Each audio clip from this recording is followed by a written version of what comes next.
Yes, honorable members, I've been given a copy of the answers. The other paper addendum has captured the answers. But as we said, we'll start with the statement, which is item 7. And so I'll invite the minister to deliver the statement. Yes, Deputy Majority Leader. Mr. Speaker, I have a small application, which application would require your guidance, Mr. Speaker. We are always guided by your higher wisdom and knowledge of affairs. Mr. Speaker, Order 72, under which you are inviting the Honorable Minister. Mr. Speaker, the Order 72, I would want, Mr. Speaker, for the avoidance of doubt, just to read. Yes, go on. Mr. Speaker, the Minister of State may make an announcement or a statement of government policy. Any such announcement or statement should be limited to facts deemed necessary to make known to the House and should not be designated to provoke debate at this stage. Any member may comment briefly, subject to the same limitations. Mr. Speaker, I just read it and I thought that, with your leave, that is correct. But Mr. Speaker always has a way of guiding us and explaining the rules to us, for us to be guided, so that we don't get carried away. Mr. Speaker, thank you, sir.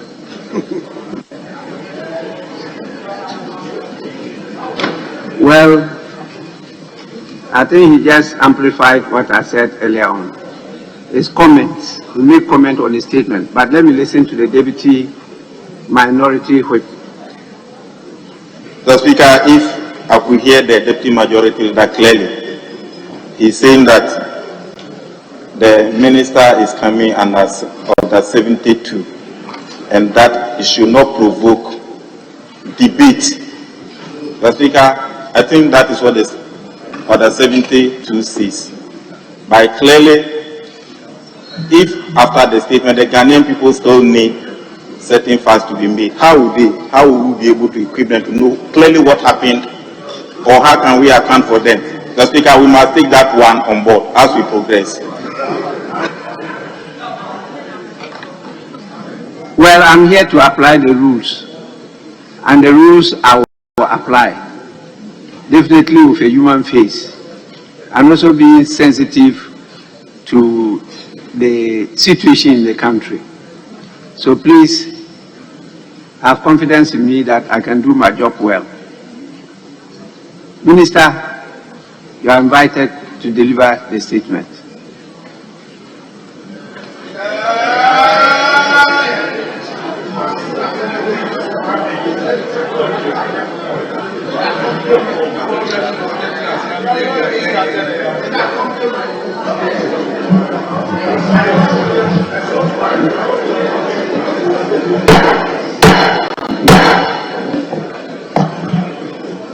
Right Honourable Speaker,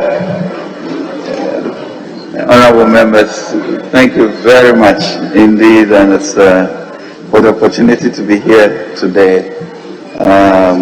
It's always a pleasure to be in the House, and I truly appreciate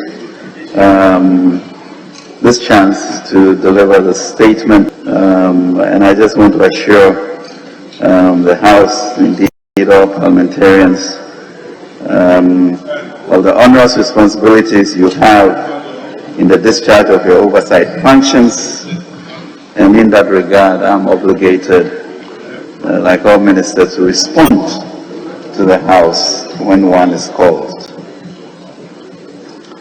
Mr. Speaker, with regards to the COVID-19 pandemic statement, the Ministry, Mr. Speaker, allocates resources for various expenditures by the various bodies. The distinction between allocations for expenditure and actual expenditures incurred must be made. The two are not the same. And the Auditor General at the end of every year is required to complement the efforts of Parliament by auditing and reporting on the public accounts of Ghana to parliamentarians according to Article 187(2). The Auditor General must submit this report of audit to Parliament, drawing attention to any irregularities in the accounts audited in line. Mr. Speaker, in the governance architecture, Parliament is the body charged with the oversight responsibility to track and trace the usage of allocated resources. Resources are allocated to various ministries, departments, and agencies, the other arms of government, as well as the constitutional bodies, and also some state enterprises among others. The Ministry of Finance has a responsibility to do the allocation of resources of the state, and that's expressed in the budget statement presented to the House from time to time.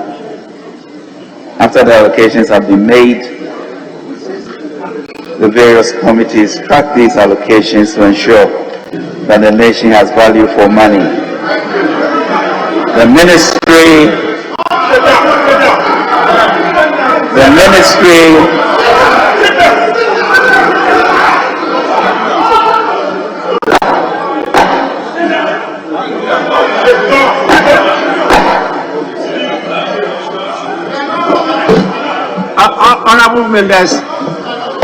Honorable members, don't tempt me to name members.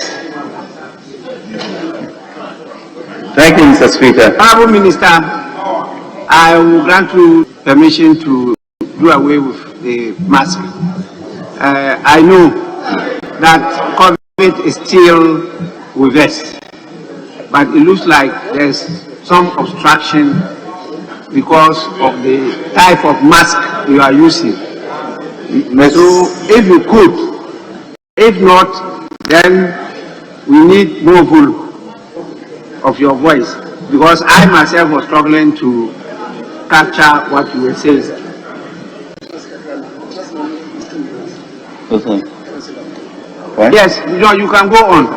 You are finished.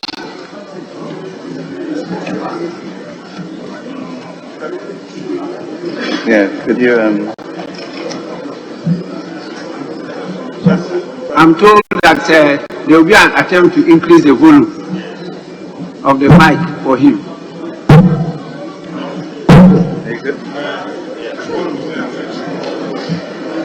Yes, Minister, you may go on now. Thank you very much, Mr. Speaker. As we all know, I had long COVID complications, and by the grace of God, we are doing very well now. So with your kind permission, I would like to maintain the face mask and ensure that my voice carries. Thank you very much.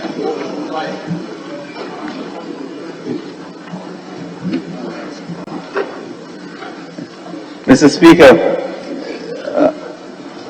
so the ministry, as midwife, as we call ourselves, will always be in readiness to work with any parliamentary committee. Mr. Speaker, the COVID-19 expenditures have been broadly provided for in pages 274(3) and 274 in the 2021 budget statement and economic policy, and also page 335 of the 2022 budget. Beyond that, Mr. Speaker, with respect to the granular issues at the various ministries, departments, and agencies, the arms of government, including Parliament, as well as constitutional bodies, and also the state enterprises. I'm afraid that the committees would do a great job.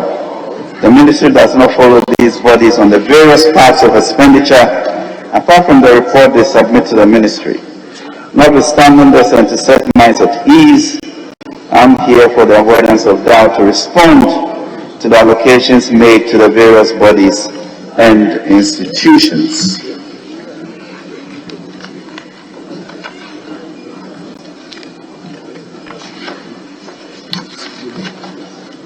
Mr. Speaker, on 11th March 2020, the World Health Organization declared COVID-19 as a pandemic. This moment has marked a defining moment in world history, and its impact still reverberates globally. Mr. Speaker, here in Ghana, we recorded our first 2 cases on 12 March 2020. His Excellency President Nana Addo Dankwa Akufo-Addo immediately put together a task force which spearheaded the development of a bold, comprehensive, and decisive strategy to ensure that we are not overwhelmed by the pandemic. In line with this strategy, the impact of the COVID-19 pandemic on the economy of Ghana was assessed and measures designed to address its immediate impact. However, the impact of the pandemic was even more severe than anticipated, both globally and domestically. It has upended and exposed the weaknesses in critical structures and systems in education, health, economic life, and communities.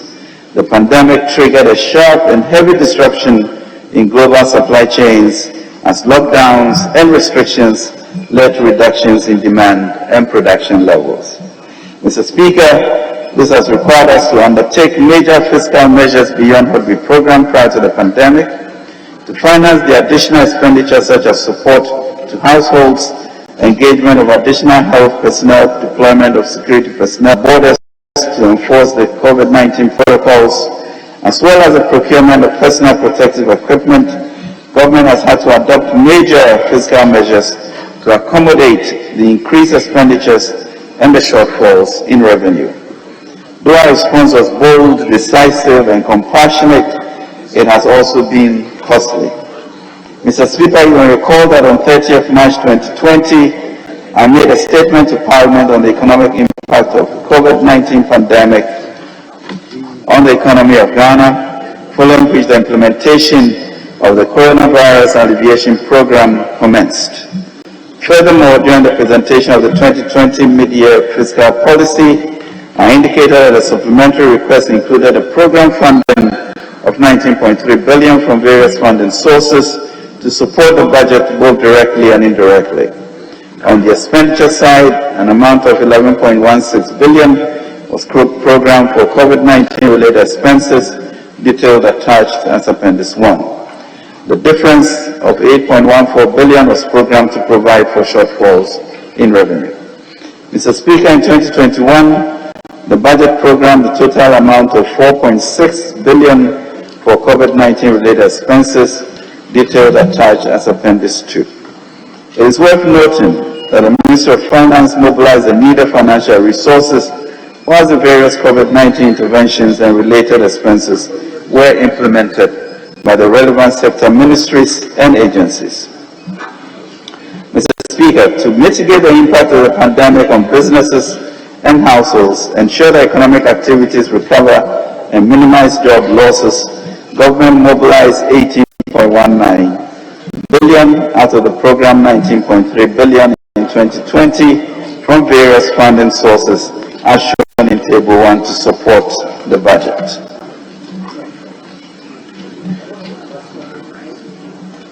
GOG Contingency Fund of 1.2 billion, World Bank Group Funds of 1.3 billion, IMF 1 billion program, AFDB 405 million, EU 504 million, BOG bonds 10 billion, summing up to 19.3 billion.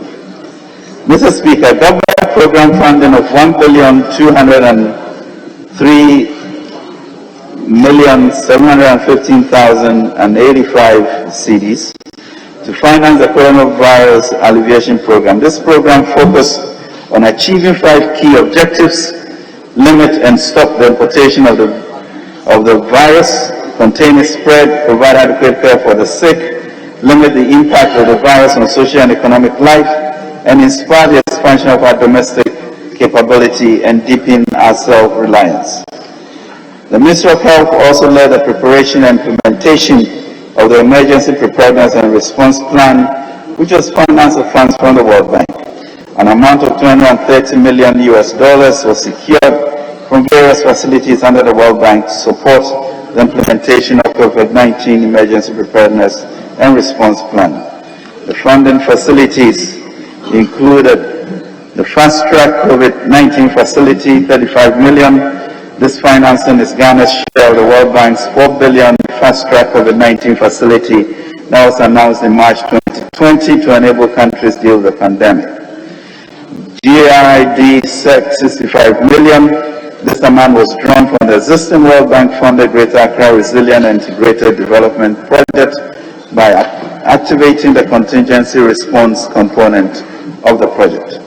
An additional financing of 130 million in November 2020 to strengthen and scale up the gains of the EPRP. Mr. Speaker, an additional financing of $200 million was also secured in 2021, largely for the acquisition and deployment of COVID-19 vaccines to support other sources of financing of the vaccination program under this plan. The plan sought to achieve the following. I strengthen coordination of the overall preparedness activities. I strengthen capacity of regions, priority health facilities and points of entry to prevent, rapidly detect, investigate and control any COVID-19 outbreak in Ghana. I strengthen national capacity for laboratory surveillance and diagnostics. IV build capacity for early diagnosis, case management, contact tracing and infection prevention and control. V, ensure minimum health logistics are in place in prioritized regions, health facilities and points of entry for preparedness and laboratory capacity sustained for timely and quality testing of COVID-19 samples. And VI, increase public awareness on COVID-19, risk mitigation and response measures. Budget support. Mr. Speaker, in addition to all the above sources of funds, other funds were sourced to support the budget. These include the $1 billion from the International Monetary Fund, 10 billion Ghana cedis from the Bank of Ghana, $69.3 million from the Africa Development Bank, and $99.7 million from the European Union. By the grace of the Almighty God, through our well-designed plans and the internal and external funds we mobilize, government provided support to the frontline health workers, protected livelihoods and job losses, demonstrated care to the vulnerable in society, and supported small businesses. Mr. Speaker, it must be noted that the status of utilization of the funds to finance the COVID-19 measures excludes funds of the National COVID-19 Trust Fund and the Ghana Private Sector COVID-19 Fund. Mr. Speaker, for the year 2020 and 2021, the program expenditure amounted to 15.763 million for the COVID-19 related expenditure, out of which the actual utilization was 12.036 million. In 2020, a total amount of 11.162 million, this includes a cap, was programmed for COVID-19 related expenditure. Out of this amount, a total of 8.12 billion was utilized.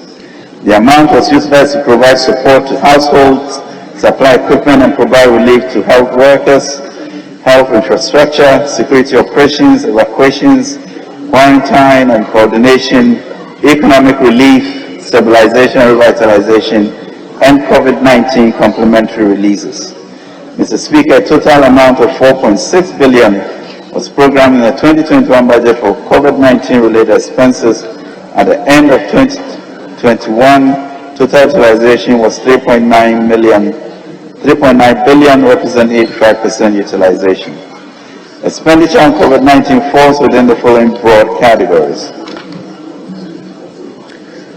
supports to household, health responses, health infrastructure, security operations, economic relief, COVID-19 vaccines, other COVID-related expenditure, all summing up to the 12.03 billion.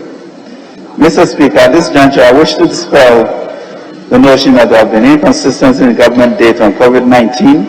His Excellency the President intimated during the State of the Nation address on 30th March 2022 that we had mobilized about 17.7 billion since 2020 to fight the pandemic. We subsequently reconciled the data, and I can report that as of end May 2022, we've mobilized 18.19 billion to mitigate the effect of the pandemic.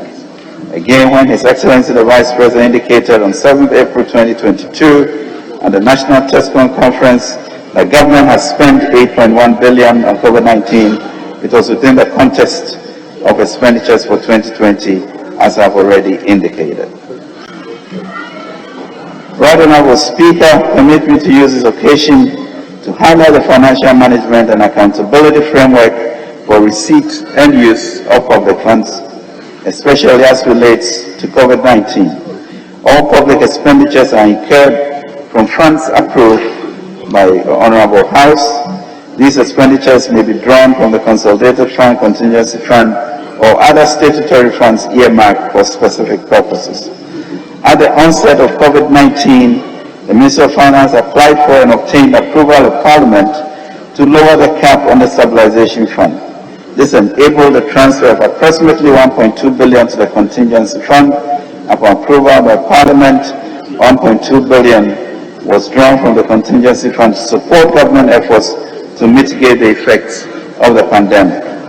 In the 2020 Mid-Year Fiscal Policy Review, revisions were made to the 2020 budget to reflect policy changes as well as executive decisions made to mitigate the effect of the pandemic. Mr. Speaker, the 2021 budget included the necessary provisions to facilitate mitigation of the residual effects of COVID-19 and to facilitate the revitalization of the Ghanaian economy. To ensure transparency and accountability in the use of funds earmarked for COVID-19 mitigation, existing financial management rules and regulations were used to disburse funds whilst ensuring the necessary timelines required in dealing with the pandemic were met. Mr. Speaker, in line with our financial management rules and regulations, all covered entities keep records and subject themselves to internal audit on a continuous basis, as well as external annual audits by the Supreme Audit Institution of Ghana, the Audit Service.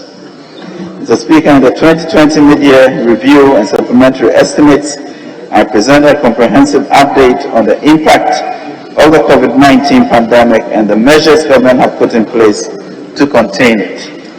Furthermore, in the 2021 budget, government presented to this august House the budget statement and economic policy, including a detailed breakdown and justification for the COVID-19 expenditure, including a statement showing the sources of funds and expenditure on COVID-19, and this was duly approved by the House. Again, in November 2021, when I presented the 2022 budget, I provided further updates and schedules on COVID-19 expenditure.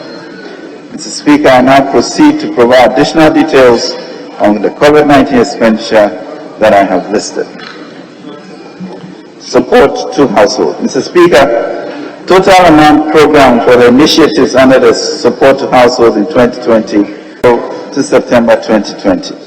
Following executive directive, this was extended to December 2020 for lifeline consumers. The distribution was also carried out by the Community Water and Sanitation Agency and other smallholder water supply organizations. An amount of 556 million was budgeted in 2020 for this program, out of which 456 million was utilized. In 2021, a total allocation of 200 million Ghana cedis was made for the provision of free water and electricity for lifeline consumers, out of which 143 million was utilized. Government also made provision in the budget for free electricity to lifeline consumers and absorbed 50% of all electricity bills for all residential and commercial customers. A total cost of 1.04 billion was utilized for the policy from April to September 2020. Health response supplies, equipment and relief for health workers. Mr. Speaker, the total amount programmed for the measures under the health response in 2020 was 1.522 billion, out of which an amount of 1.049 billion was utilized. The details are as follows.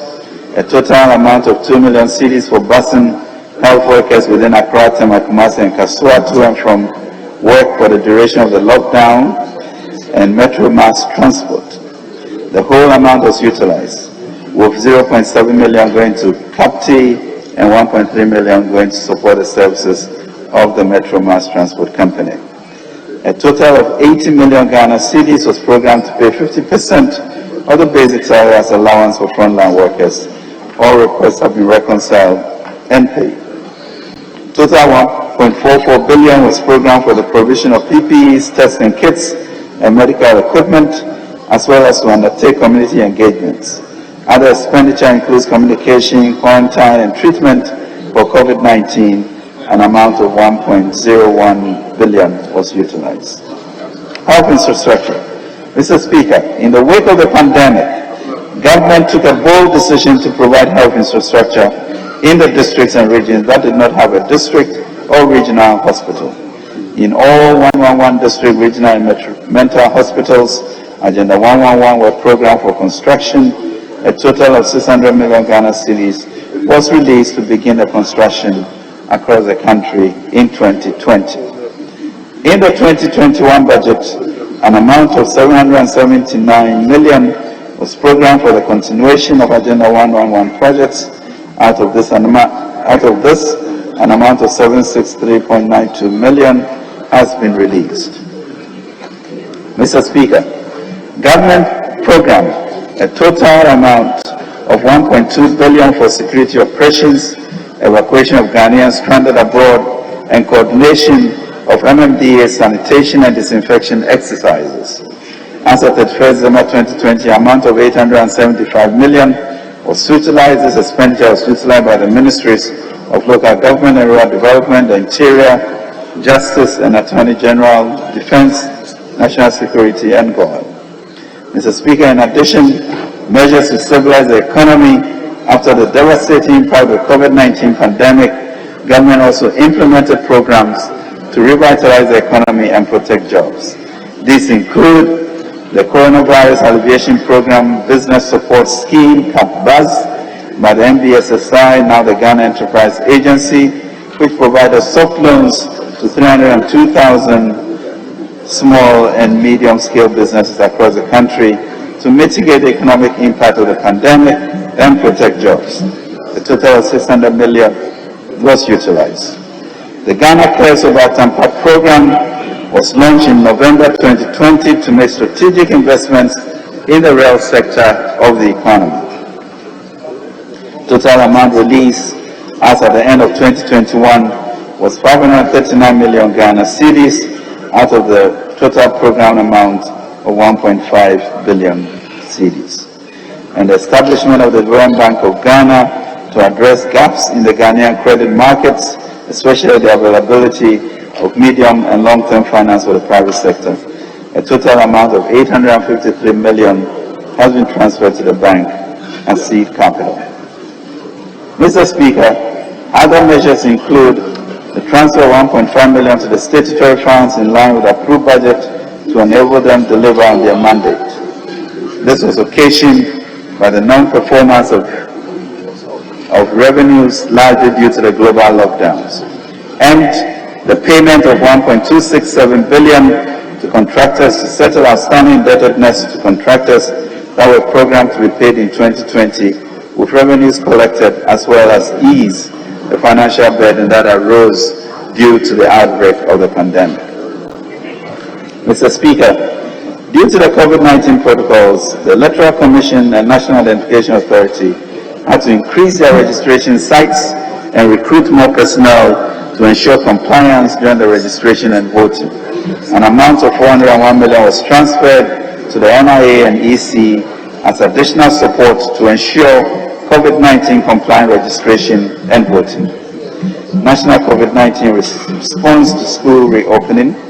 Mr. Speaker, in September 2020, while other countries had closed all schools, government, with the advice of experts, took the bold decision to partially reopen schools to enable final year students to write their final exams under very strict COVID-19 protocols. This was largely successful with minimal infections among the students. An amount of 1.119.73 billion was allocated for mass school reopening in January 2021. This was to ensure that all students and teachers were provided with infection prevention and control items, Total amount utilized was 1.118 billion. Procurement of COVID-19 vaccines. Mr. Speaker, the acceleration of sustained socio-economic recovery through advances in vaccine development require the mobilization of significant resources to enable the deployment of a mass vaccination program. The urgent need to vaccinate a target of 20 million people to achieve herd immunity and strengthen the health system in Ghana required the government of Ghana makes a significant allocation for the purchase of vaccines. A total amount of 929.3 million was therefore allocated in the 2021 budget for the procurement of vaccines. The National Deployment and Vaccination Plan estimated an amount of $51.6 million to undertake the vaccination deployment. A total amount of 776 million Ghana cedis was released for the purchase of Sputnik V, the Johnson CoV-SARS-2 COVID vaccines, and the emergency deployment of vaccines in schools.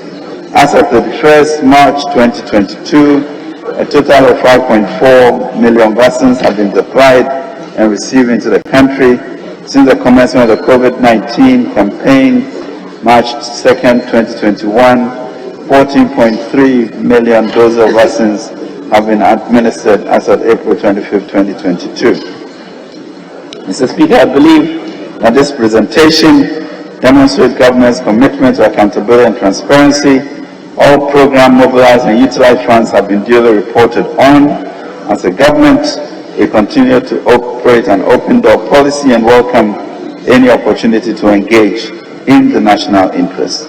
Let me reiterate that never before in the history of the Fourth Republic has the entire Ghanaian economy and society experienced such severe shock occasioned by a single external event.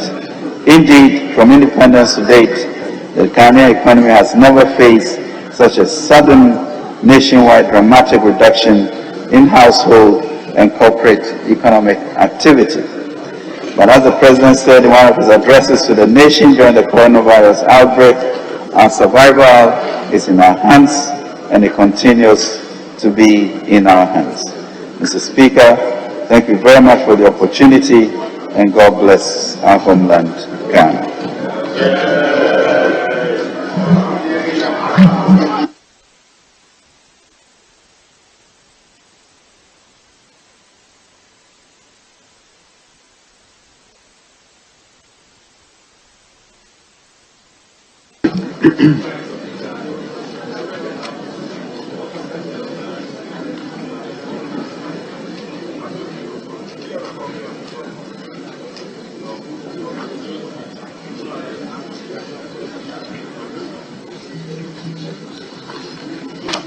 Honourable members, you've heard the Minister for Finance. I just want to remind you of Order 70 again, and we will permit comments to be made by members. I have the guide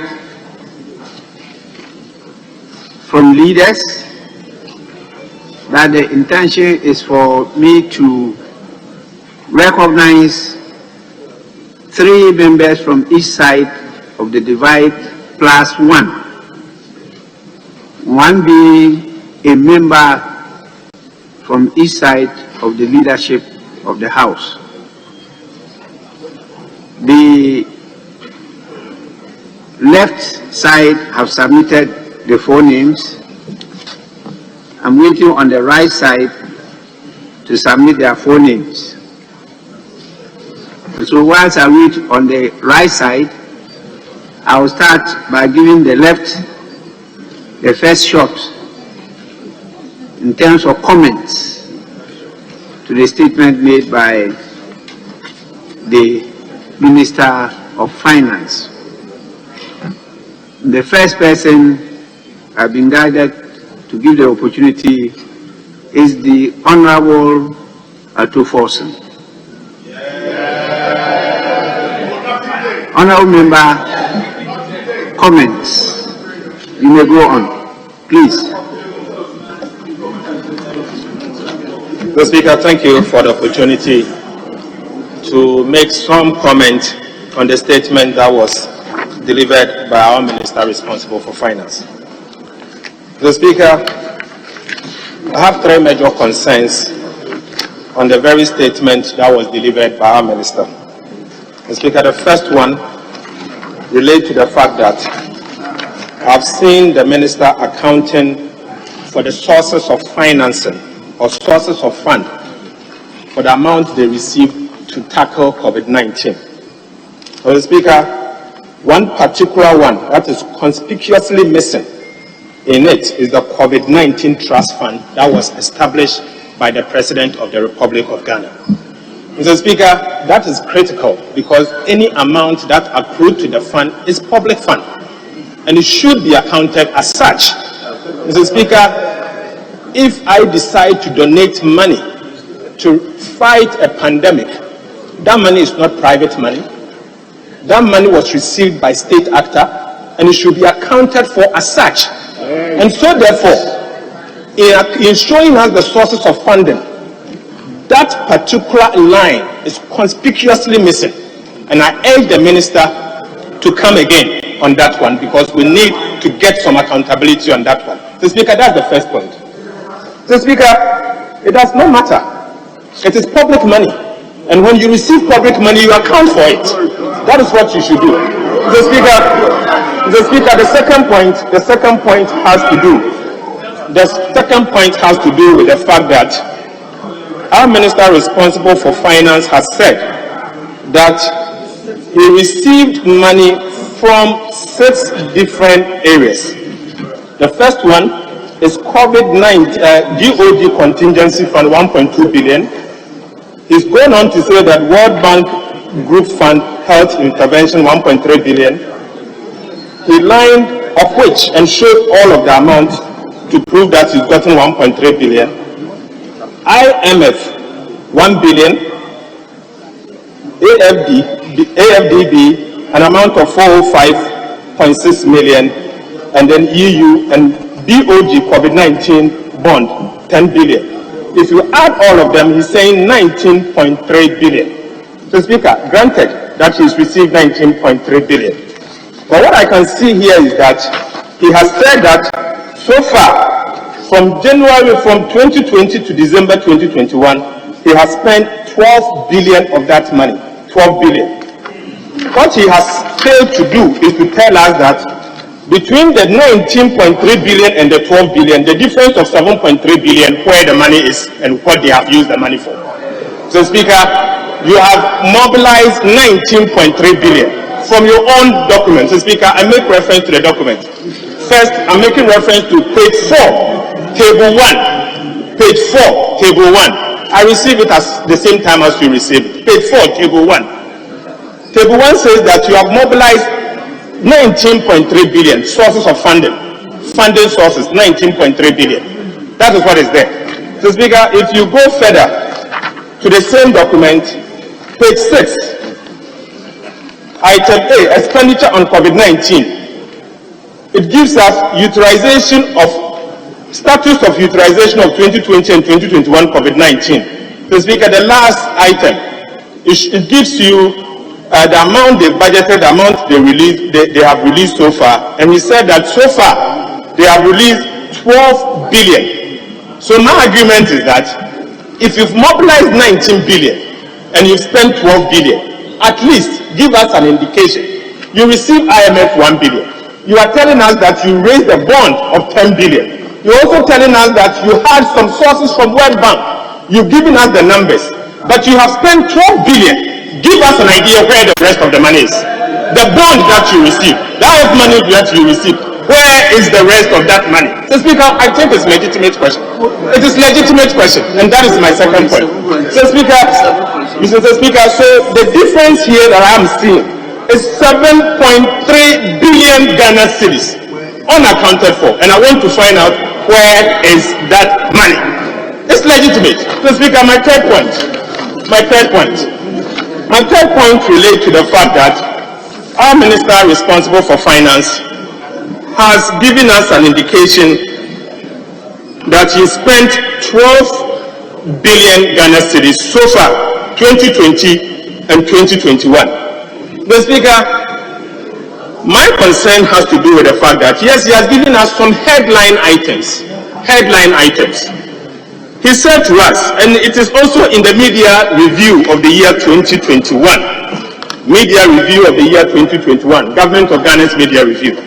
And if you refer to page 101, appendix 4.3 of the media, 4E of the media review, the same thing has been stated here. Mr. Speaker, the minister had said, and let me commend him for the consistency in reporting. Mr. Speaker, page 101 of the media review is also in the same statement, appendix 1 of the media of the document that he's given to us. He said, Mr. Speaker, that they have spent 598 million at the time from January to June 2021. 598 million, equivalent to $1 billion for the purposes of $100 million for the purposes of payment for nose masks, hand sanitizers, and Veronica buckets. Mr. Speaker, my concern is, yes, we spend 598 million for nose masks, hand sanitizers, and Veronica bucket for the reopening of schools, but at what cost? We need the fine details, expenditure returns of that. We will need expenditure returns. So, Speaker, you went on in your own document. You said that you paid 36 million for the design of Agenda 111. For who? 36 million. For what purpose? Design of Agenda 111. So, Speaker, in the same document, he went on to say, page 100 of the media review, again stated here, and that's what I'm saying, I commend you for the consistency. So, Speaker, he says here that Agenda 111, January to December 2020, provision of health infrastructure, Agenda 111, district and regional hospital, 600 million Ghana cedis. Mr. Speaker, my question is, you spent 600 million for Ghana cedis for Agenda 111. Noble idea, but have they used the money? And at what time? I know the president cut the sword for Agenda 111 in 2021, but this money was spent in 2020. So, Speaker, I think it is fair for me to ask this question. So, Speaker, on that basis, Mr. Speaker, I call on you, Mr. Speaker, to invoke Article 103 of the Constitution. Mr. Speaker, that says the Parliament shall appoint standing committees or any other committee as may be necessary for the effective discharge of its function. So, Speaker, we cannot sit here and say that the Minister of Finance should be the only one accounting for the COVID amount. So, Speaker, the Minister responsible for Finance is only a conduit of releasing the money, but the monies were spent at the various MDAs. And that is why, Mr. Speaker, I call on you, Mr. Speaker, to set up an ad hoc committee so that we can bring the various heads of the MDAs, in particular, that spent the money, to account for this in detail. I don't want to call your name.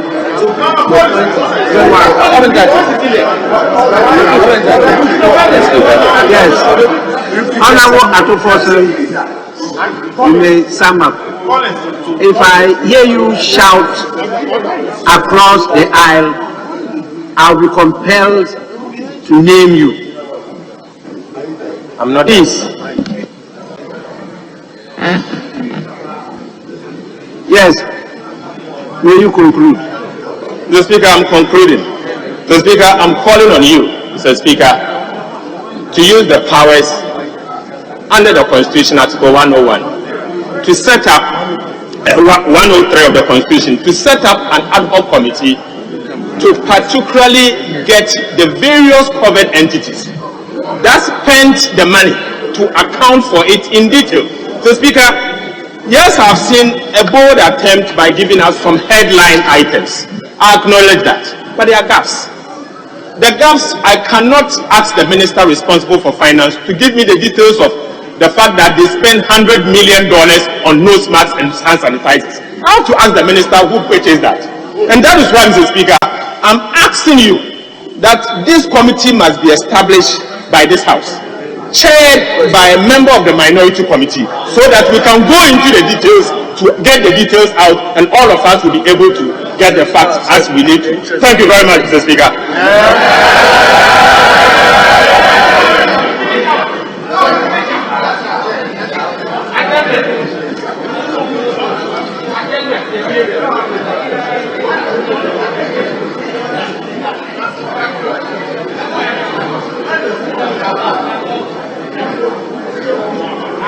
Honorable members, I gave the ranking member for finance ample time because he's a ranking member on the committee for finance.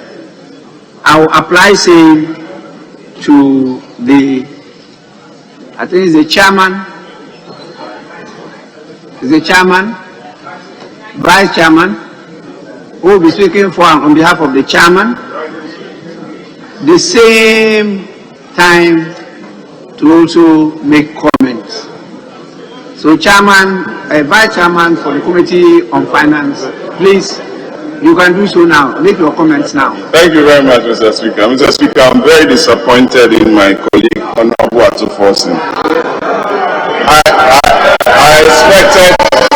I expected much from him.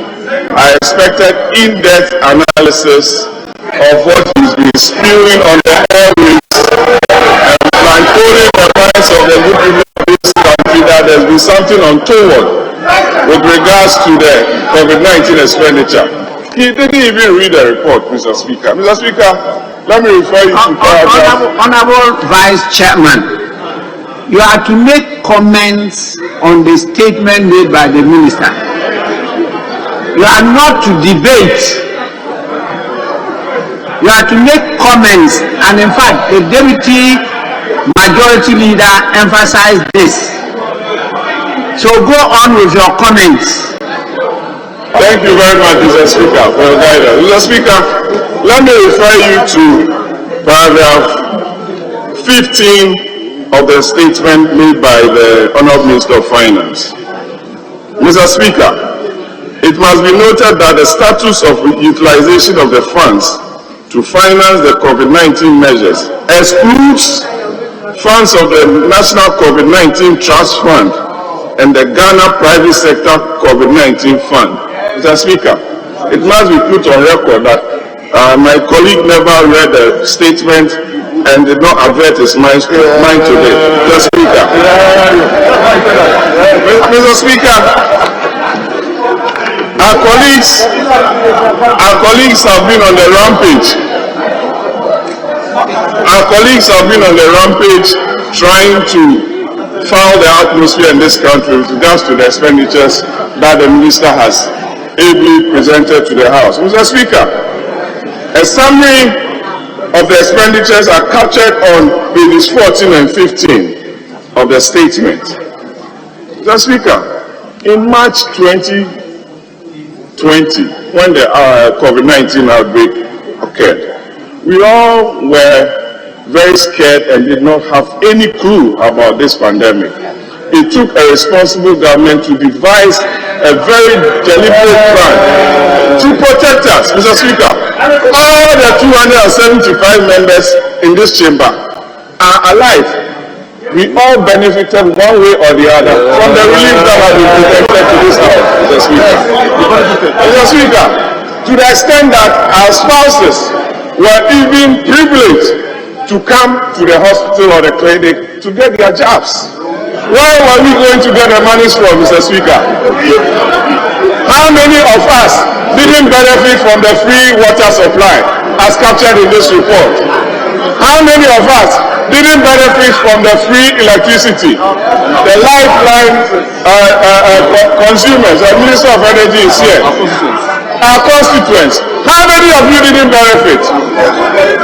Mr. Speaker, we are here for accountability. That is why the Minister on pages 14 and 15 has given us an elaborate expenditure plan, which cannot be criticized by a good self. You haven't been able to punch any meaningful hole in the expenditure as provided for by the Minister. We expected much from the minority. You've disappointed the people of this country. You've told them a lot that the government has concealed a lot of expenditures under this COVID-19 relief. To hear your ranking member or our ranking member on finance speak, rather commending a minister of finance, I doff my heart for the minister of finance for being honest and consistent as stated by Honorable Antiposi. Mr. Speaker, Agenda 111. The minister said, and rightly so, that he set aside 600 million for this elaborate program. COVID-19 exposed Ghana's health system to the extent that most districts in this country did not have health facilities. What did the thinking government do? A thinking government decided that, look, let me take advantage of this pandemic and spread health infrastructure across the country. How do I start it? I have to make provision for in the budget. Fortunately for us, our colleagues and ourselves approved the budget and included that money. 700 million cedis was also added, making it 1.3 billion. Projects are ongoing across the districts. We as a country must look for additional funds to ensure that our brothers in Bumpurugu, Okatwe Central, and across the country have access to quality health care. Not my sister from Adan having a beautiful hospital in Adan. We all need Adan Hospital in Mr. Speaker, it is heartwarming that this matter is being settled today, once and for all, and that a call for an ad hoc committee is an afterthought. To the extent that the minister has spent time to give us a detailed expenditure, it is really uncalled for to waste the time of the Ghanaian. At the end of the day, the Auditor General will come back to this country with his report. And that committee is chaired by the Deputy Minority Leader, who is very knowledgeable in that space. Use your intellect to criticize the Auditor General's report and the report from the MMDAs, and we will come and answer. I thank you very much.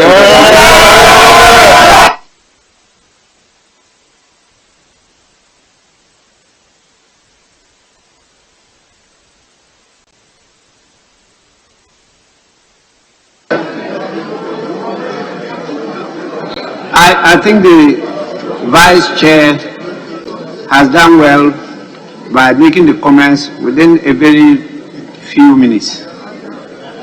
I will now move on to my left side, and from the list submitted is the turn of Honorable Kwabena Akando.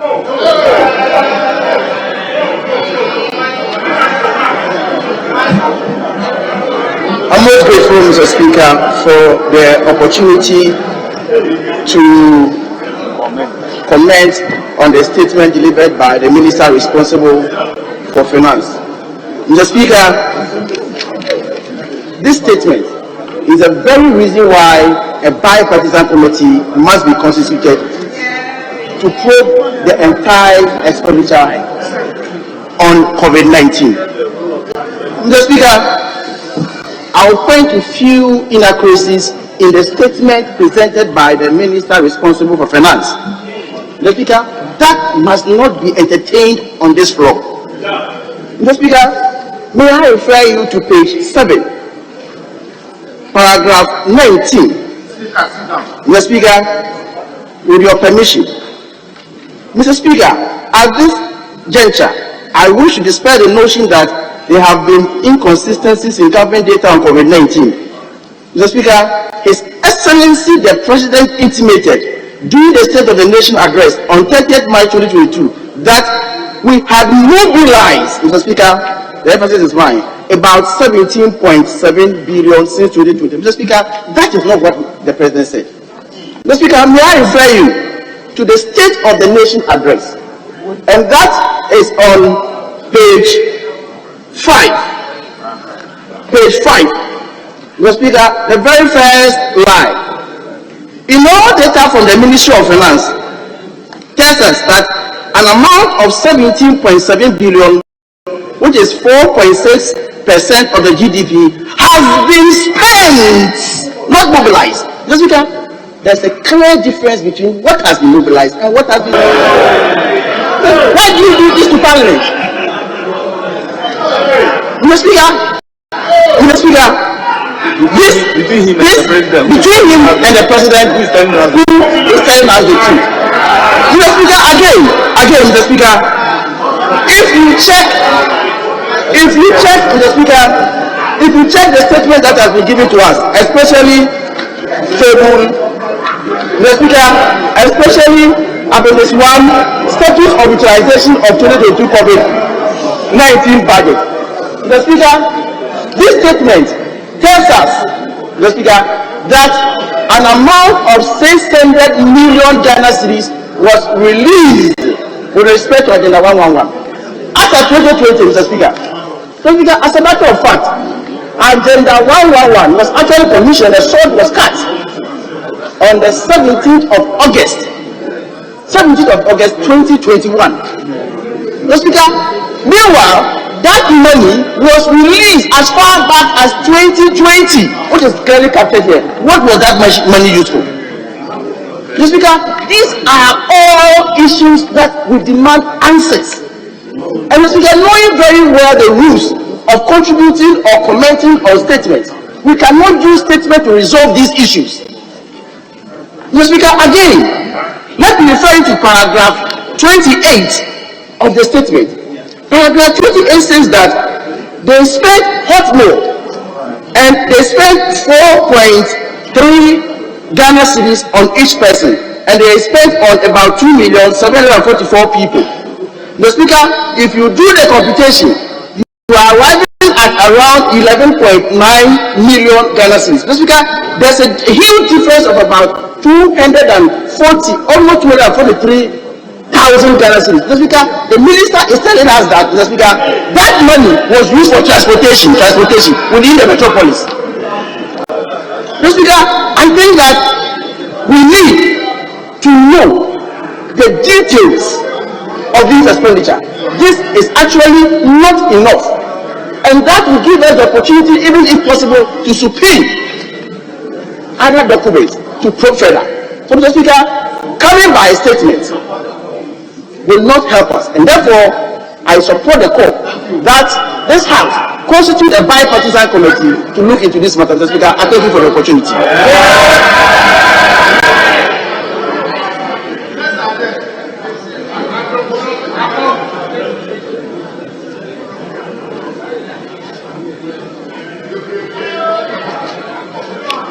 Honorable members,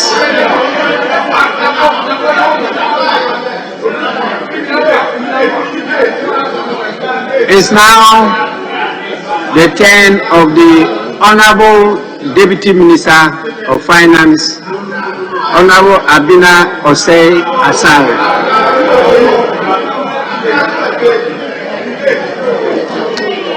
Thank you very much, Mr. Speaker, for the opportunity to comment on the statements on the floor. Mr. Speaker, both speakers from the other side are missing one thing, and that if they had read,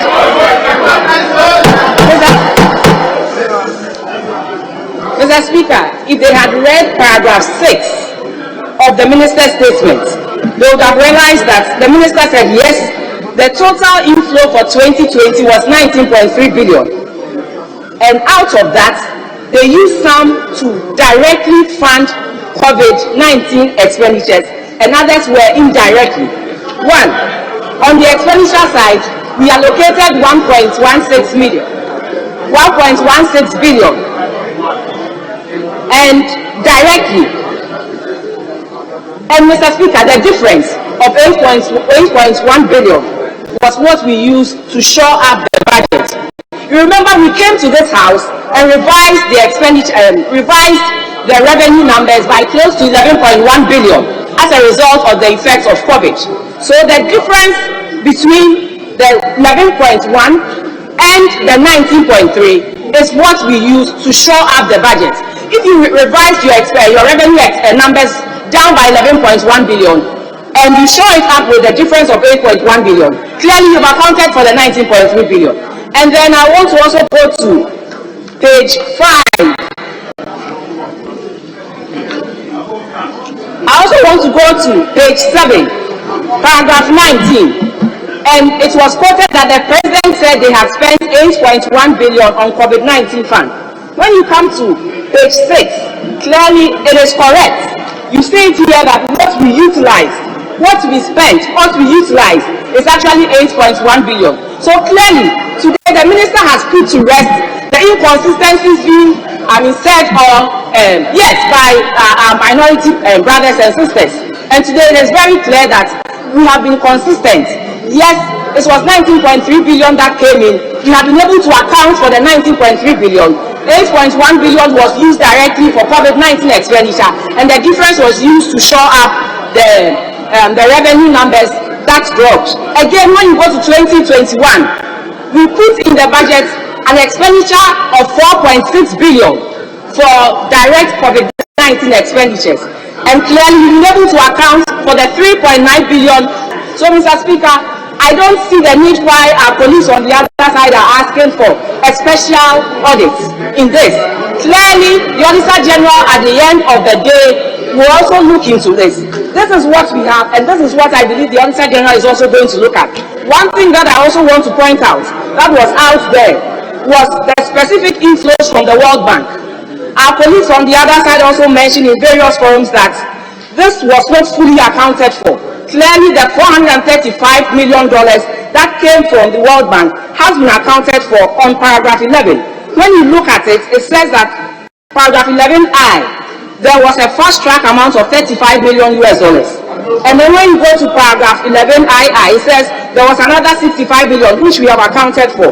And paragraph 11III, there's another 130 million US that also came from the World Bank. And in paragraph 12, it says 200 million also came from the World Bank. This we have all accounted for. So, Mr. Speaker, I'm very happy that today we are putting the matter to rest. All the monies that came in 2020, the 19.3 billion, we have accounted for it through the table that has been provided here, where we have 8.1 billion being utilized, and then the difference is what we use to shore up the revenue numbers.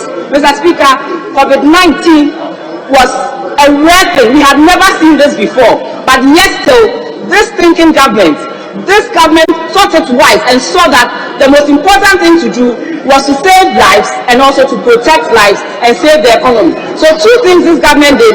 First was to, in the midst of the pandemic, was to save lives and protect livelihoods. And that is what we did in 2021, and we accounted for it. And then the second was to see how we can revitalize the economy after the negative effects of COVID-19 pandemic. And that is why we also put in 4.6 billion. And then we have accounted for the 3.9 billion that we use. Mr. Speaker, with this, I believe that we have brought the matter to rest. Let's admit that you thought we could, and we have now accounted for it. Let's put it to rest and then move on. The Auditor General at the end of the day will also come and account for.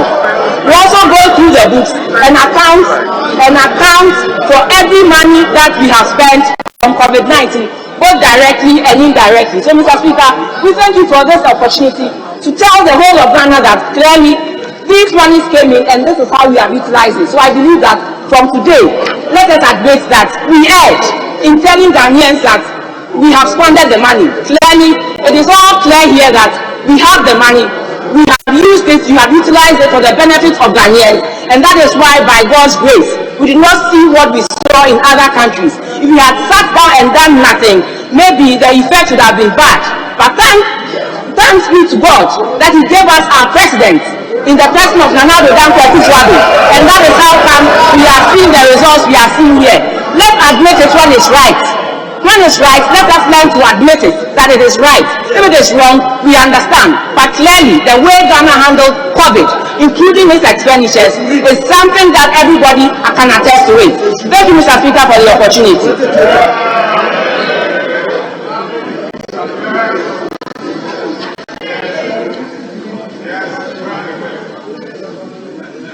Honorable Adungo Isaac.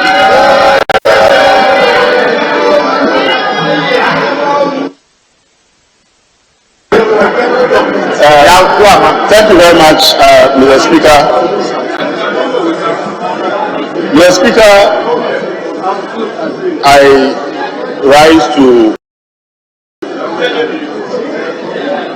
make comments about the statement that the minister just read to us on COVID-19.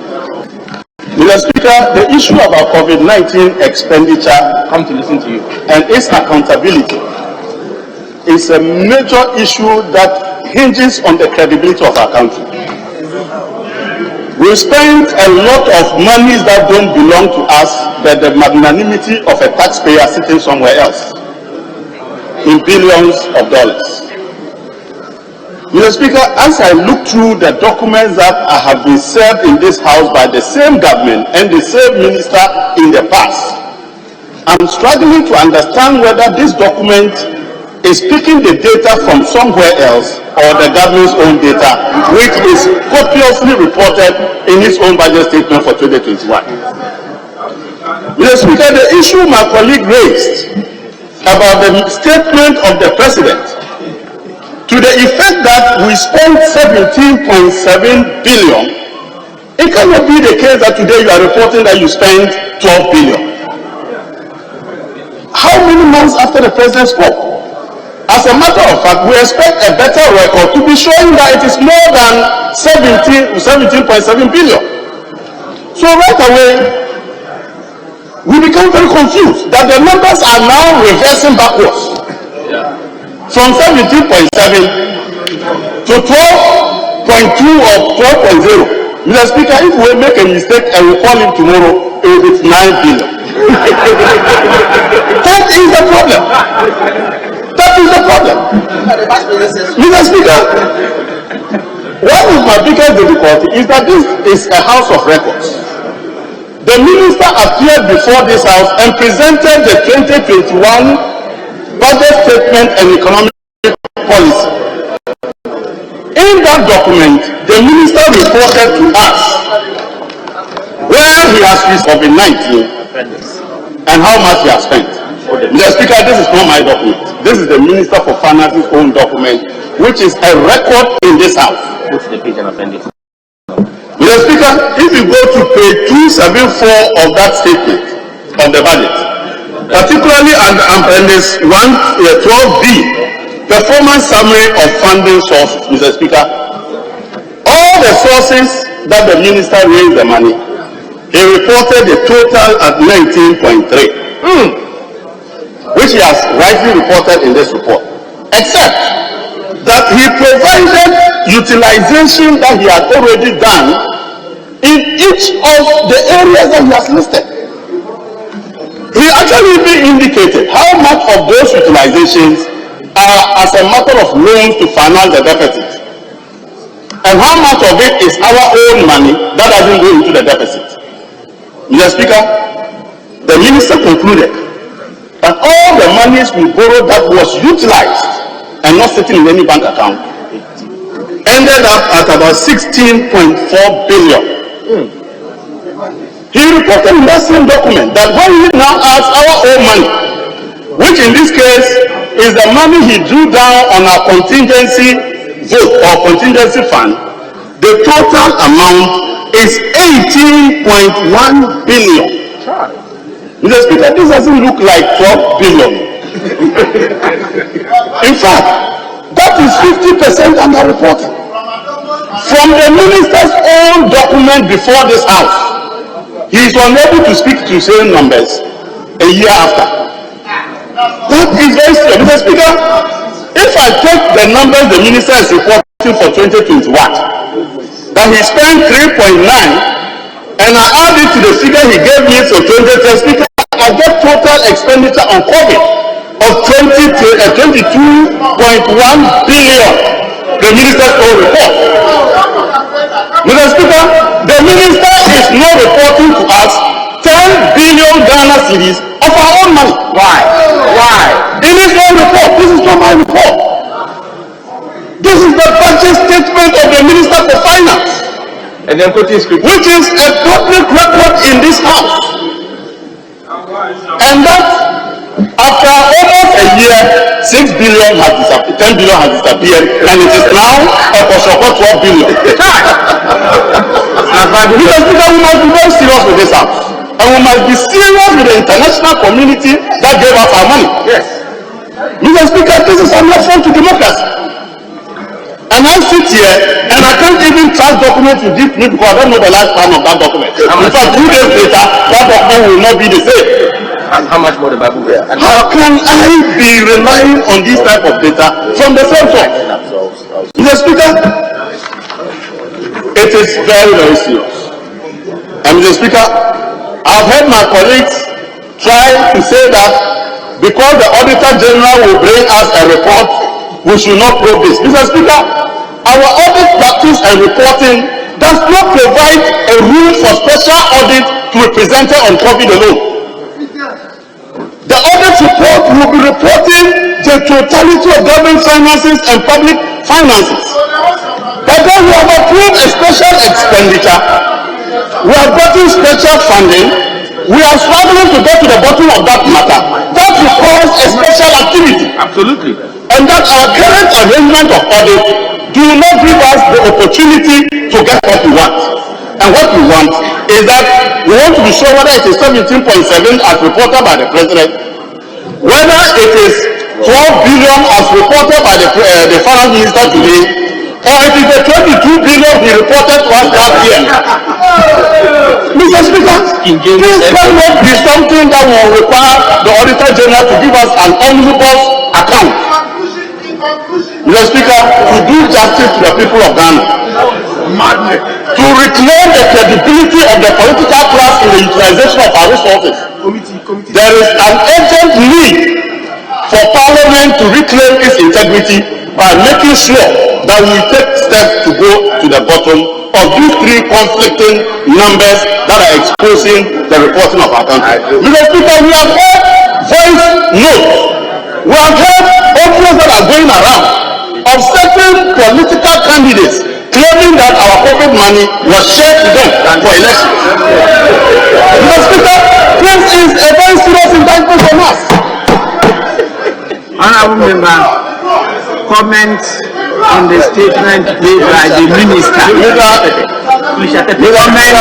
Comments on the statement made by the Minister of Finance. Okay, Mr. Speaker, then I withdraw. But it suffices me to say that I am struggling to reconcile the numbers from the Minister for Finance in 2 different documents published by him himself and that of the President of the Republic. And I'm opposed to see how the Auditor General's report will resolve this matter. On this basis, Mr. Speaker, I would like to support the call that Parliament must take its destiny into its own hands and get to the bottom of this matter. I thank you, Mr. Speaker.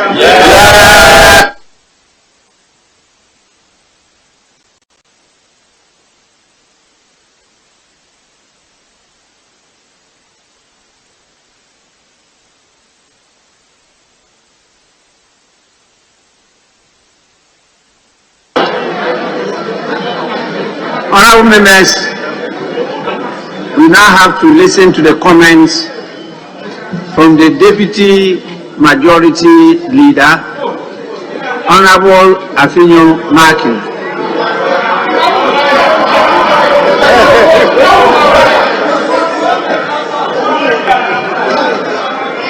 Mr. Speaker, I thank you for this treasure space to make comments on the submissions made by the Honorable Minister of Finance. Mr. Speaker, today, history will record that the minority created its own cul-de-sac upon creating so much impression about the COVID expenditure, and when the opportunity came, it entered into its own ditch. Mr. Speaker, I have listened to the comment by my respected colleagues in the minority. Mr. Speaker, so many inconsistencies, in the comments coming from one side, whereas the Honorable Atufosi submits that the Honorable Minister of Finance must be commended for his consistency in reporting. His other colleague, Honorable Adongo, is on his own route saying other things. Mr. Speaker, in my view, the minority as a group should have come with a consistent common ground to advocate a position Ghanaians would understand that. Mr. Speaker, I align with the finance minister and we are on the same position. Your side is inconsistent, whereas Honorable Atufosi, who has been in government before, appreciates the fact that there has been consistency and is commending the finance minister. Others are taking the finance minister to the cleaners. These are comments, Mr. Speaker, that prosperity is going to guide them on. These are comments that, Mr. Speaker, hands up forever will remember that, Mr. Speaker, Honorable Atufosi in his comments, Mr. Speaker, Honorable Atufosi, Mr. Speaker, truth results in bravery, and the ranking member on finance has today, after all, Mr. Speaker, after all the attacks, Honorable Deputy Majority Leader, yes, Mr. Speaker, I definitely defer to you because of your position. But so far, what you read yourself as the standing orders talks about comments on the statement made by the minister. Not statements made or comments made by other members. But I agree with you that in making your comments, you have to refer to earlier comments. But you have not made any comment of your own so far. You are well placed in the east. You are well placed in the east of this chamber to guide. And I take a cue. Mr. Speaker, suffice to state that before my own comment, I must commend him. And Mr. Speaker, if we don't compliment each other in this chamber will collapse. Mr. Speaker, our duty as Democrats in upholding this democracy to compliment each other. And my respected colleague Atufosi, Mr. Speaker, is a ranking member. He has elected to be truthful. He has elected to be truthful today. He has elected former deputy finance minister. He has elected to be truthful today. PhD, etc., etc. Today, he has elected to be truthful. Has subjected himself to fact. Mr. Speaker, having said that, your own comments. Mr. Speaker,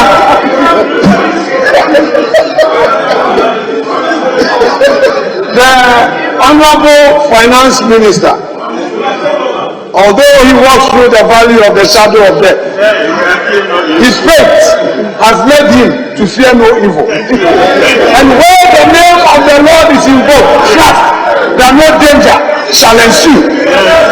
And today, Mr. Speaker, I shall refer my colleagues as part of my comment to Order 151 and 152 of the rules of this House. We should not, in our desperate attempt to bring down a government policy, or in our desperate attempt to get power, to render the rules odious. These rules are there to guide all of us. We have committees in Parliament.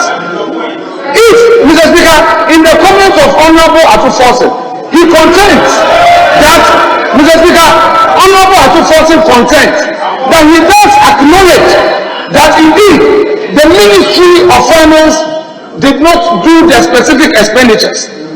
He does contend, and this is factual, and I commend him for that. If that is so, and we agree and believe same to be true, then let us rely on the committees of Parliament We don't need a special committee. We don't need another committee. Mr. Speaker, are my friends going to be tolerant? I listen to them quietly. Are my friends going to be tolerant? Mr. Speaker, this is a beautiful chamber where we make comments and enjoy each other. May they be quiet and listen to me. It's my turn now.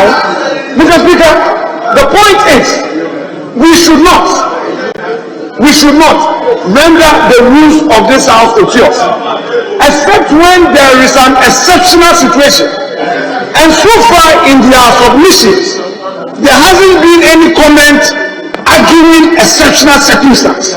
I believe that if we are dealing with expenditures at the Ministry of Health, the Health Committee has the capacity. In any event, I see this call for a special committee as a rehash, as another approach to reintroduce a motion that was defeated on this House on procedural grounds. Mr. Speaker, there is going to be a constitutional approach in even further dealing with the very concerns they are asking. We have an Auditor General who has a mandate, a constitutional mandate, to deal with expenditures from various ministries, agencies, and departments. So, Mr. Speaker, nothing can be hidden from the people of Ghana.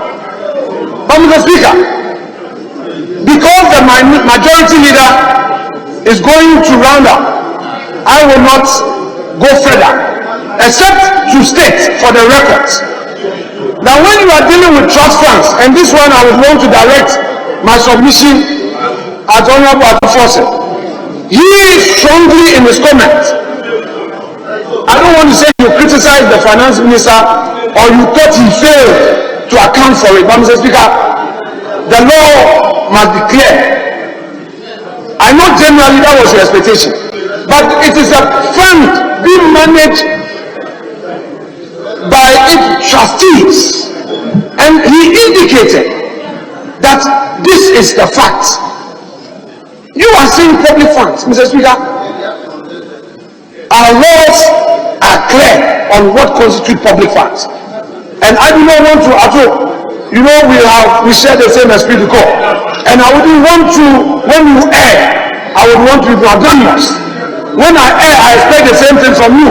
But, Mr. Speaker, the contention that the Minister of Finance has failed to render an account on that trust fund because it's public funds, Mr. Speaker, with the greatest respect. Mr. Speaker, with the greatest respect. Sometimes we all err.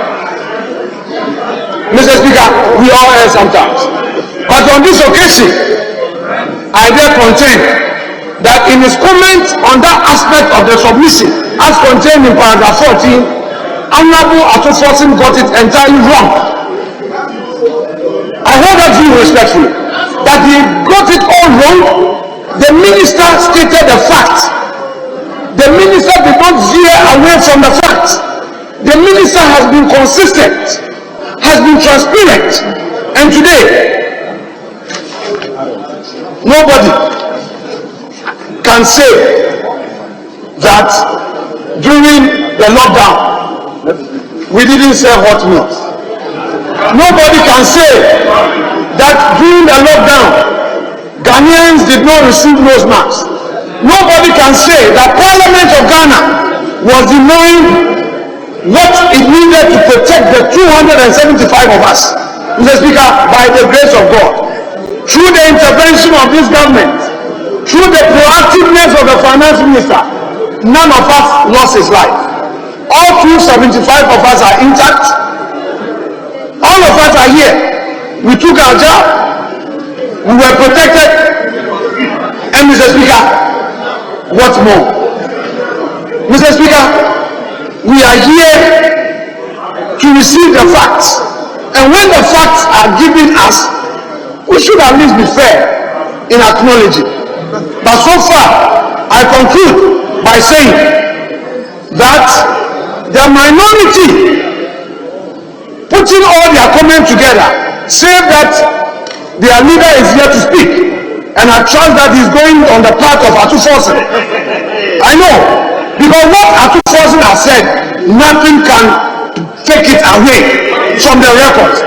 The standard he has set cannot perish this afternoon. Nobody can attempt to perish what Akufo-Addo has said, that the minister was consistent, was transparent, and must be commended. On that note, Mr. Speaker, I thank you without further submission.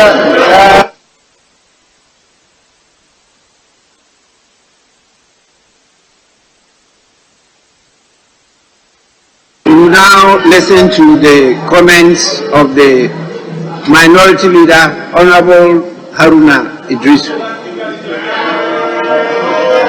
Mr. Speaker, let me first of all thank you for the leadership you have provided in supporting this House, the Parliament of Ghana, to demand an exact accountability from the Honorable Minister for Finance in pursuit of our primary role of exercising oversight. Mr. Speaker, how refreshing that when you go to the preamble of our Constitution, it emphasizes freedom, justice, probity, and accountability. Mr. Speaker, we are all holding the statement from the Honorable Minister for Finance. May I, with respect, Mr. Speaker, refer you to page 11, in particular paragraph 34 of the Honorable Minister of Finance statement. He states, and I quote, "Transfer of 1.5 billion to the statutory funds in line with the approved budget to enable them deliver on their mandate." Mr. Speaker, statutory funds, especially the common fund, is established by Article 252 of the Constitution as revenue driven. How then can you use a loan for purpose of statutory funds? Since when have borrowing funds become revenue? Borrowing. That you would allocate 1.501 billion to statutory funds from borrowed amount, when the Constitution requires that a percentage of total revenue, not a percentage of total borrowing, is dedicated to the statutory funds. Mr. Speaker, then in the same page, Mr. Speaker, same page 10, paragraph 33C, this is what the Minister for Finance has to say. The establishment of the Development Bank Ghana to address gaps in the Ghanaian credit market, especially the availability of medium and long-term finance for the private sector. Then, Mr. Speaker, my emphasis, a total of 853 million. Few days ago, the President was reported in the Ghanaian media on this particular matter. Mr. Speaker, same Minister of Finance statement, the amount of money he received from the European Union, which was meant for the purpose of establishing the Development Bank, Mr. Speaker, in the Minister's statement, page 4, I quote, is 504 million. So you have spent 800 million on the establishment of Development Bank, when you are also accounting for the EU only giving you 504 million. Yet the people of Ghana are aware that the Development Bank was established with seed money from the EU money of 853 million. We need the fine detail. Here you are providing for 504 million in your table 1, paragraph 9. Whilst you are reporting 800 million, a discrepancy of almost 300 million Ghana cedis. And we want to know, even the Development Bank is now established, that is wholly established with statutory funds, even though we take note that this Parliament of Ghana was not given the opportunity to legislate on it, even with our sad experience of over 21 billion being spent on cleansing banks. You only need that Parliament to help you, to guide you in the establishment of new banks. We want reconciliation to it.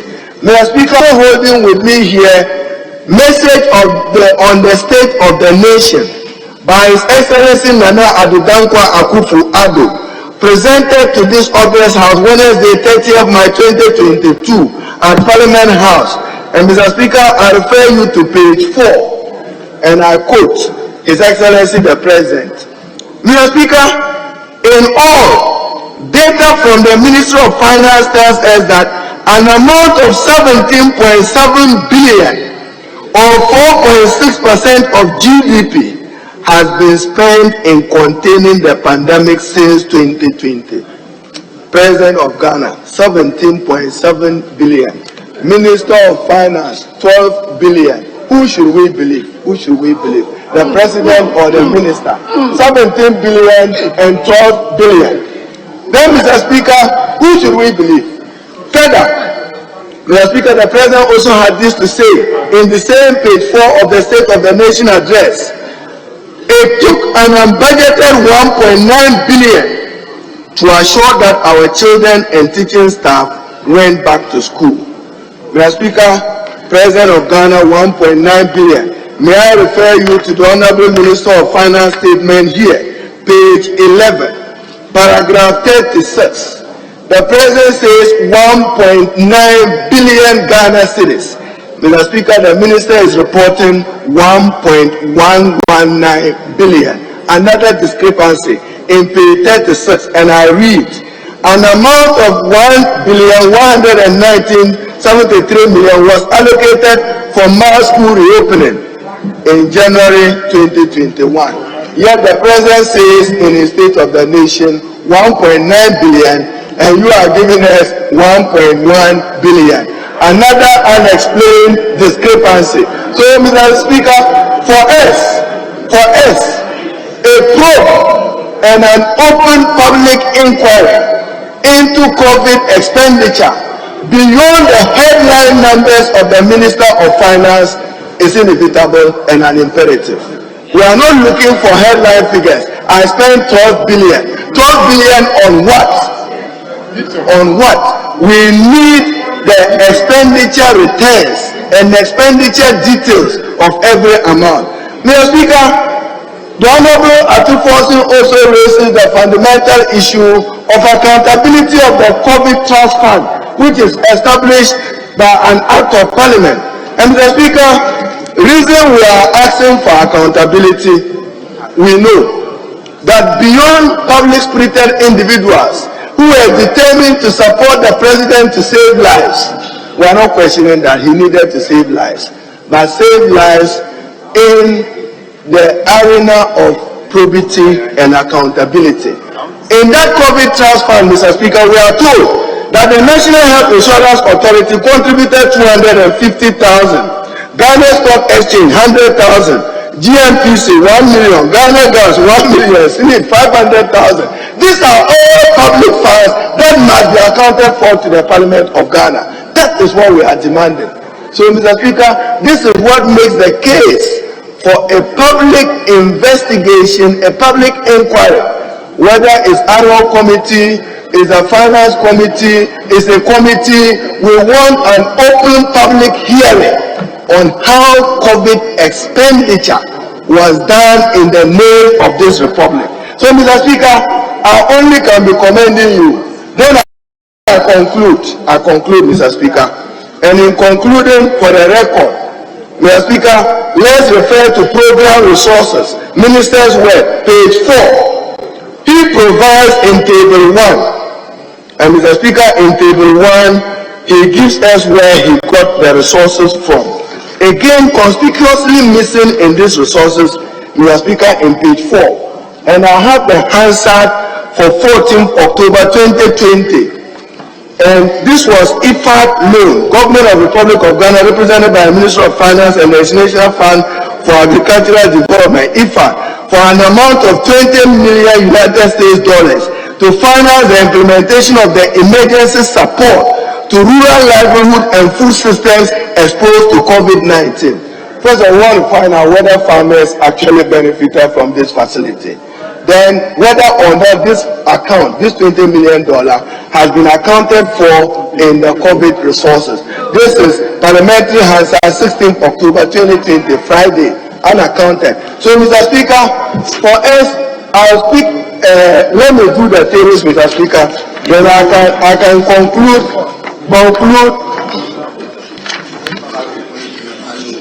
Mr. Speaker, page 4, the minister accounts for 19.3,600,000 as program support received. Then, Mr. Speaker, when you come to expenditure on COVID-19, status update on COVID-19 expenditure, page 6, he accounts for 12 billion. Then the president accounts for 17.7 billion. So the House of people will say, couldn't to which, where is the missing money? 17.7 billion against 12 billion, against 19 billion, against 12 billion. Where is the money? So this makes our case compelling for a probe and an investigation. Mr. Speaker, so once again, I should thank you for enabling this House to exercise true oversight. This is what the Ghanaian people expect you and this parliament to do, to hold ministers accountable, to protect the public purse by demanding accountability of COVID-related expenditure. The president says 17.7 billion. The minister says 12 billion. Yet he received 19 billion. The rest of the money we are demanding. So, Mr. Speaker, we demand that you refer this statement to a committee of parliament, whether it's an existing committee or a standing committee, to probe COVID expenditure beyond the headline numbers, and for this committee to demand expenditure returns, Mr. Speaker, so that we will be seen protecting the public purse. I rest my case. I thank you, Mr.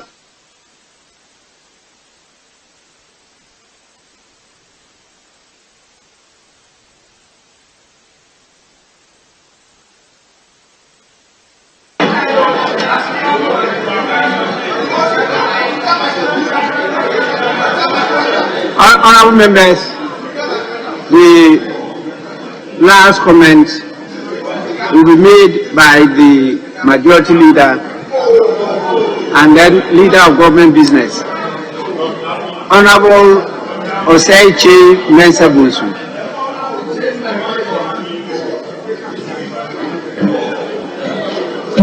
Speaker, thank you very much for this opportunity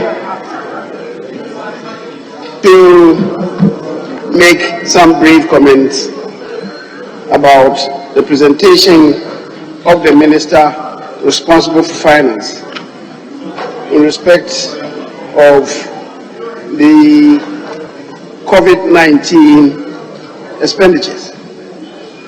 Mr. Speaker, the Minister of Finance has been summoned to this House to make a statement on COVID-19 expenditures for 2020 and 2021. Mr. Speaker, the minority leader has reminded us that what we are doing is part of our oversight responsibilities, and I agree entirely with him that we need to position Parliament to be able to inquire into expenditures by way of providing oversight to enable this country to know whether or not we have value for money in the expenditures that we incur. Mr. Speaker, the minority leader has quoted the preamble of the Constitution to us, which emphasizes probity and accountability. And probity and accountability we must ensure within the strictures of the law. Mr. Speaker, it cannot just be populism. It must be done within the strictures of the law.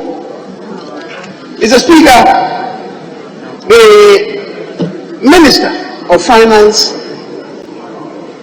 allocates resources for various expenditures by the various bodies.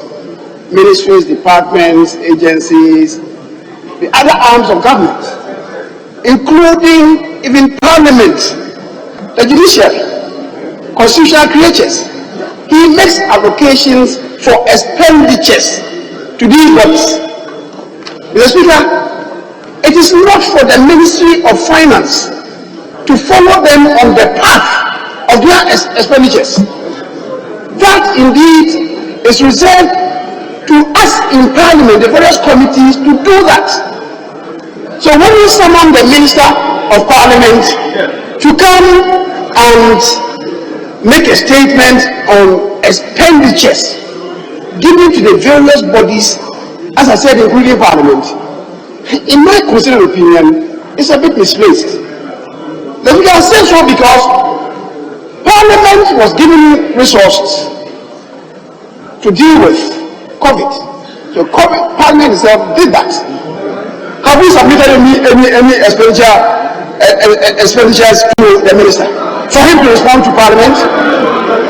So you see what you are doing. It's completely misplaced. Mr. Speaker, we have committees in this House, and the committees, as provided for under Article 103, Mr. Speaker, I should say. And I'm happy the first person who spoke to the Minister's statement related to that. Mr. Speaker, it provides, and Article 103.3 says, committees of Parliament, the committee that we have established, the committees of Parliament shall be charged with such functions, including the investigation and inquiry into the activities and administration of ministries and departments as Parliament may determine. Mr. Speaker, we have the various sector committees, and I keep talking to this matter every time in this House. I don't want to say that our committees have been negligent. Honorable Majority Leader, I'm compelled to suspend sitting for 10 minutes. Mr. Speaker, we'll be back with you if you continue.